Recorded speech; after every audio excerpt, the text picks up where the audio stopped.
Eu entendi que o meu avô era como todas as coisas mais belas do mundo juntas numa só.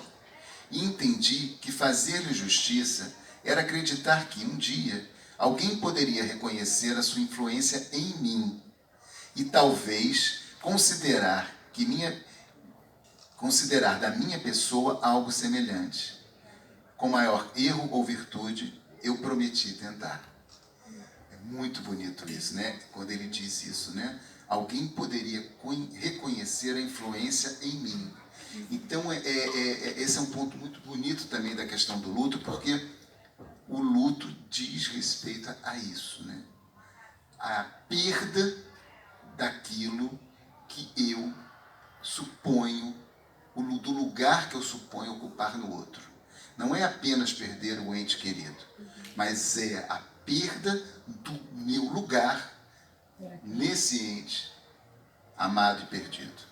Tem uma frase do Freud, no Luto e Melancolia, é um dos meus textos favoritos, de longe, que ele fala que a sombra do objeto recai sobre o eu. Perfeito. Que era só o que eu pensei, né? Durante esse encontro inteiro, era a frase que estava aqui na minha cabeça. Perfeito. E aí, se a sombra do objeto recai sobre o eu, o que a gente tem é a melancolia, né? É justamente o eu destruído pela sombra do objeto perdido. É o que se passa justamente com a mãe, né, daquela família no livro da Desumanização. Né? É claro que o Walter talvez não tenha bebido dessa fonte do Freud, mas é incrível, né? Como que ele é freudiano sem saber, né?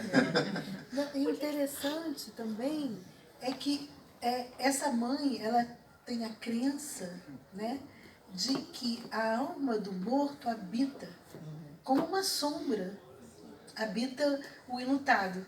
Ela tem essa crença, ela crê que a alma da morta está ali incorporada na filha que restou. Né? É por isso que ela espanta a morte, porque, aliás, o luto na Idade Média, porque a crítica do Jean-Luc é que o luto que o Freud pensa no Luto e Melancolia é um luto mais da era romântica. Mas na Idade Média, por exemplo, as pessoas lidavam com o luto de um modo muito diferente, porque era um luto muito mais coletivo do que propriamente individual.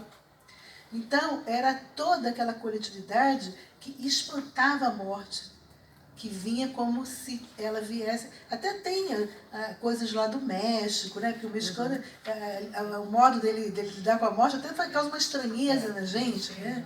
Eles fazem caveiras de açúcar com o nome do morto para as crianças comerem, dão para as crianças comerem. Então, é um outro modo de lidar com o luto. Fazem festa. Fazem festa.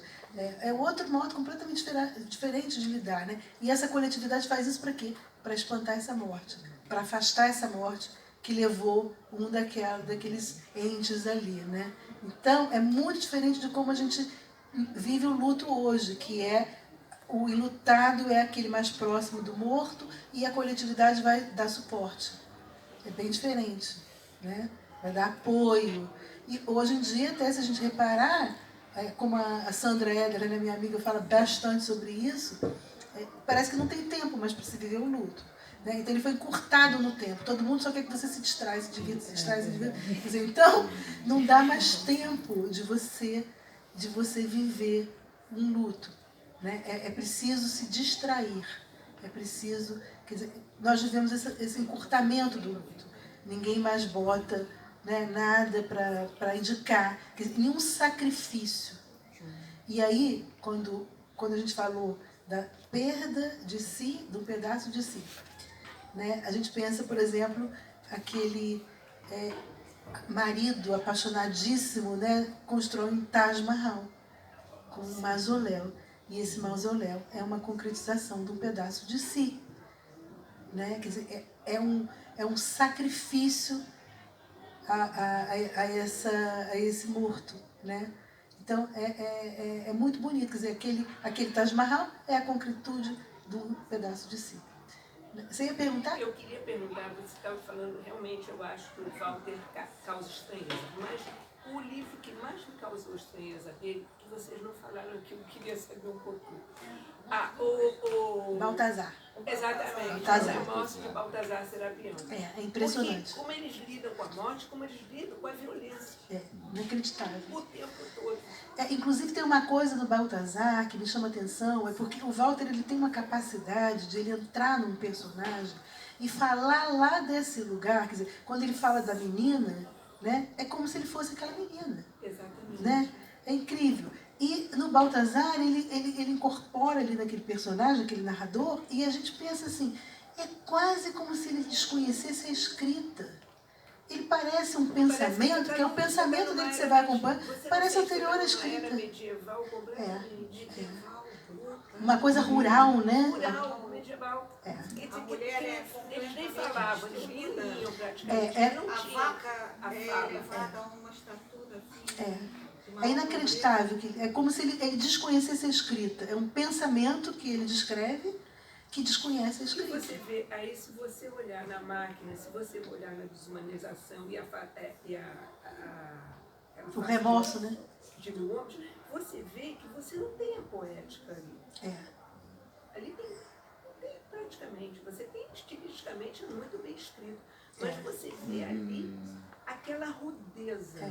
Mas o pensamento tem muito imaginário. O imaginário é uma coisa enorme daquele pensamento ali, daquele personagem, né? Porque a gente vai acompanhando o pensamento dele. Você tem o pai, os irmãos, o Baltazar, os irmãos, o pai, não é? E a vaca, que é mais importante que tudo. Exatamente. Seria, para você, o que seria? A vaca seria a metáfora de quê? Eu acho que é dessa subsistência, né? Desse vida e morte, né? É o bem precioso da família. Exatamente. Ela era como se fosse uma avó, não é? É a coisa preciosa, porque ela é que garante a sobrevivência, né? É através da vaca que eles podem sobreviver, que vai garantir ali o leite ali para eles, a sobrevivência, né? E até o próprio calor, né? Porque ela trazia até um calor